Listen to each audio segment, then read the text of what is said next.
You set an alarm last night. You hit snooze this morning. You scrolled through your phone before your feet even touched the floor. And somewhere in the back of your head, a quiet voice told you that you were wasting time, that you should be doing more, that your ancestors were tougher, more disciplined, more productive than you could ever be. But here is the thing. That voice is wrong. And the truth of what your ancestors actually did all day is far stranger than anything you have been told. For most of human history, your body was built not for busyness, but for something much more deliberate. Anthropologist Marshall Salins called hunter-gatherers the original affluent society, not because they were rich, but because they worked far less than you do. Studies of modern hunter-gatherer groups, some of the closest living windows we have into our deep past, show that food acquisition typically took between 2 and 4 hours a day. Not 8, not 10, not 12. 2 to 4. The rest of the day was theirs. So what did they do with it? They sat, they talked, they groomed each other, they napped, they watched the sky, they told stories around fires that burned long after the sun had gone. And none of this was laziness. Every single one of those activities was doing something critical to the survival and structure of their world. Your ancestors were not wasting time. They were running a social operating system that kept their group alive. Let that sink in for a moment. The thing you feel guilty about when you sit still and do nothing. That was the foundation of human civilization. Anthropologist Robin Dunbar spent decades studying the social behavior of primates and early humans. His research showed that for our great ape relatives, up to 20% of the waking day was spent on social grooming. Not hunting, not building, grooming. Picking through each other's fur, removing parasites, reinforcing bonds. Dunbar argued that as human groups grew larger, language evolved to replace grooming. Talking became the way we maintained social bonds at scale. Gossip, stories, jokes, shared memories. That conversation you had yesterday that felt pointless. Your brain was doing exactly what it evolved to do. But there is more to the ancient day than rest and conversation. When your ancestors were not eating, talking, or sleeping, they were moving. Not running, not at a gym, just moving. Walking slowly across a landscape, following animals, foraging for roots and berries and insects, carrying children. Researchers studying the Hadza people of Tanzania, one of the last remaining hunter-gatherer societies on Earth, found that adults walk an average of 8 to 10 kilometers a day, not as exercise, just as life. The body was never meant to be sedentary. But it was also never meant to sprint through a 12-hour workday. It was built for low-intensity, purposeful, rhythmic movement interrupted by real rest. You probably already feel this.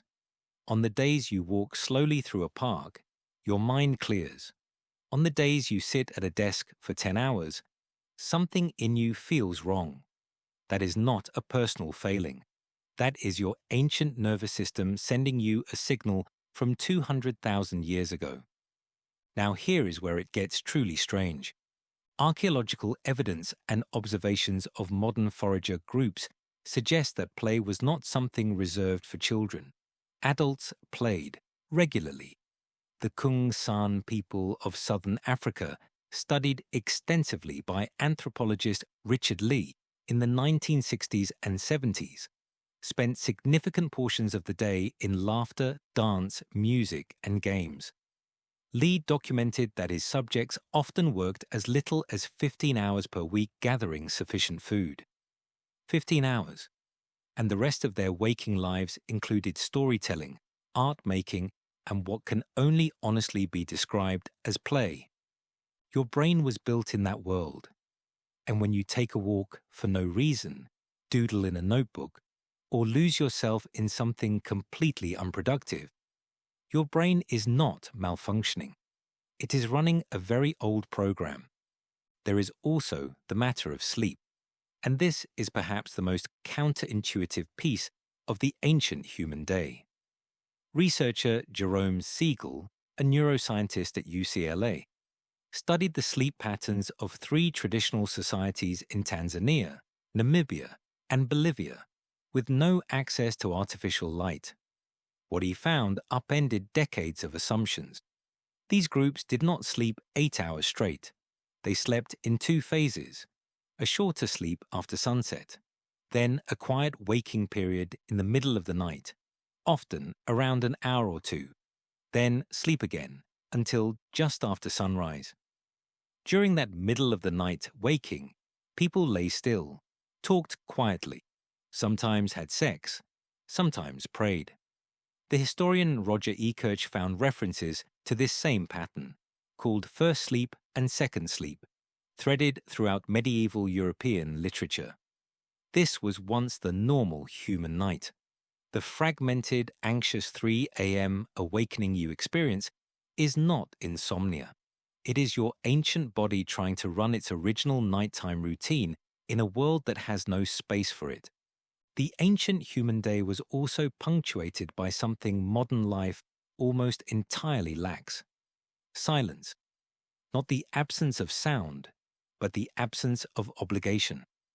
Researchers studying forager societies consistently note long periods of what could be called contemplative idleness, sitting and watching the horizon, staring into a fire, listening to wind move through grass. There is growing evidence from neuroscience that this kind of idle, unfocused awareness is when the brain consolidates memory, solves problems, generates creative insight. The default mode network, a set of brain regions that becomes most active when you are doing nothing, was identified by researcher Marcus Reichel at Washington University. It fires up during rest and daydreaming. It is one of the most metabolically expensive networks in the human brain. Your body invests enormous energy in doing nothing. That is not an accident. That is biology telling you something.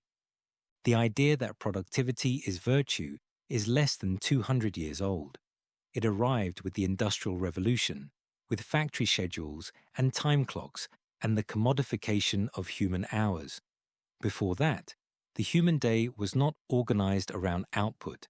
It was organized around energy, seasons, light, and community. Your great-great-grandmother did not think in terms of productivity. She thought in terms of need. What needs to happen today? What can wait until tomorrow? What is someone else's job? And here is the thing about need-based thinking. It turns out to be remarkably efficient.